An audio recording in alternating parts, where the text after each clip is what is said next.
раді вас бачити і вітати. Це місце, де люди завжди проактивно шукають, як допомагати державі.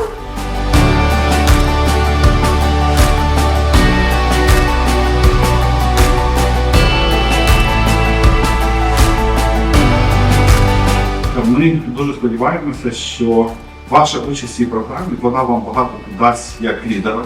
Тобто ми так розраховуємо, що ви ті люди, які проявите себе. Дуже важливо, щоб ви подивилися в собі ті самі компетенції, які ви можете капіталізувати в майбутньому.